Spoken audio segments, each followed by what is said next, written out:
Hello student, my name is Shweta from green park senior secondary school. जैसे कि हमने Hindi grammar में लेसन 3 कंप्लीट करा दिया था और साथ ही हमने 4th लेसन स्टार्ट करवाया था शब्द और वाक्य, जो कि हमने आपको यहाँ तक रीड करा दिया था। उसके बाद में हम यहाँ स्टार्ट करते हैं।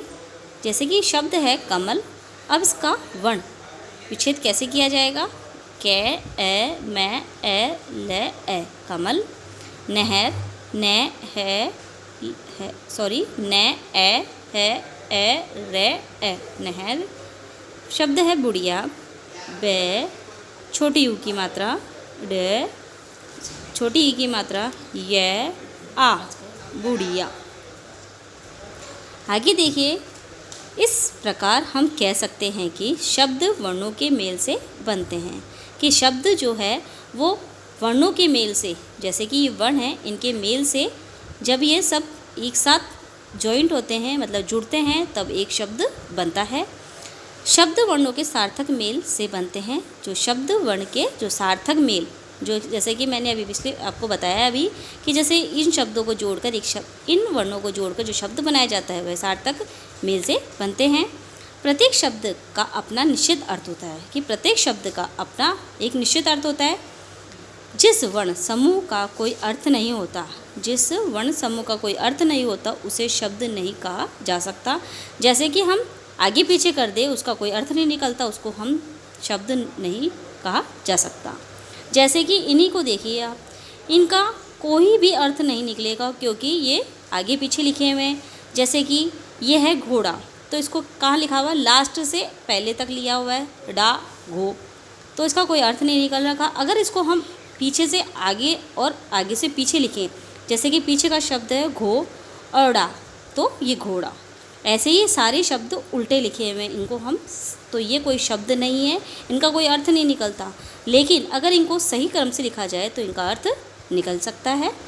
देखिए, यहाँ वर्णों को सही क्रम में नहीं रखा गया है, यहाँ वर्णों को सही क्रम में नहीं रखा गया, इसलिए इनका अर्थ नहीं निकला, इसलिए वे शब्द नहीं बन पाए।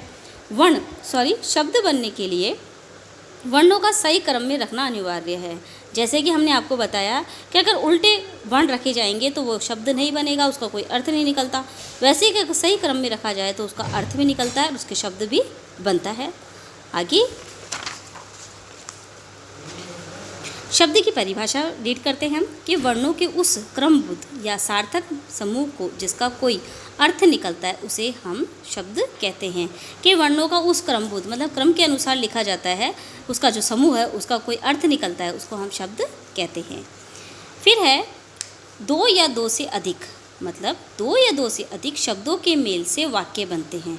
दो या दो से अधिक शब्दों के मेल से, जो शब्द मेल मतलब मिलकर वाक्य बनाते हैं, यदि शब्द सही न हो तो उनका अर्थ बदल जाता है। अगर कोई वाक्य बनाते हैं और उस वाक्य को हम गलत लिख देते हैं तो उसका कोई अर्थ नहीं निकलता, उसका कोई मतलब नहीं होता कि वो क्या कहना चाह रहा है। जैसे कि देखिए आप, ये गलत वाक्य है और ये सही वाक्य है। इसमें लिखा है कुत्ता काला है भोंकता है, ये गलत वाक्य है, इसका कोई अर्थ नहीं निकल रहा। आपका इसका सही वाक्य होगा काला कुत्ता भोंकता है। इसमें क्या मतलब है, कुत्ता काला है भोंकता, मतलब कोई अर्थ नहीं निकल रहा। इसका देखिए कि काले रंग का कुत्ता है जो भोंकता है, इसका वाक्य अर्थ भी निकल रहा है और वाक्य भी सही है। मात्र एक शब्द गलत होने से वाक्य गलत हो जाता है, कि मात्र जो एक शब्द है वो ही गलत लिखने से पूरा वाक्य ही गलत हो जाता है। सही वाक्य लिखने या बोलने के लिए शब्दों का सही उच्चारण करना या सही लिखना आवश्यक होता है। अगर सही वाक्य लिखने और बोलने के लिए हमें शब्दों का सही उच्चारण नहीं करेंगे या सही नहीं लिखेंगे तो हमारा वाक्य गलत हो जाएगा। इसलिए हमें सही बोलना भी चाहिए और सही लिखना भी आवश्यक है। शब्दों को सही बोलने तथा सही लिखने के साथ साथ शब्दों को सही जगह पर रखने से सही वाक्य बनता है। अगर हम सही बोल भी लेंगे और सही लिखने में क्या होता है, अगर हमें जिस जगह पे जो सेंटेंस लिखना है, मतलब जो शब्द लिखना है, उसी से हम वाक्य को सही कर सकते हैं। देखिए आगे, नीचे दिए गए चित्रों को ध्यान से देखो तथा उनके नीचे लिखे हुए वाक्यों को पढ़ो। वह है झरना रहा, इसका कोई अर्थ निकल रहा है क्या? जी नहीं, इसका आंसर रहेगा कि झरना बह रहा है। बह है, झरना रहा, मतलब कोई मतलब ही नहीं है, इसलिए इसका सही वाक्य है कि झरना बह रहा है। देखिए, गन्ना है गन्ना है रहा खा हाथी, तो इसका आंसर क्या होगा सही कि हाथी गन्ना खा रहा है। फिर है गीत रही लड़की गा, इसका सही है कि लड़की गीत गा रही है।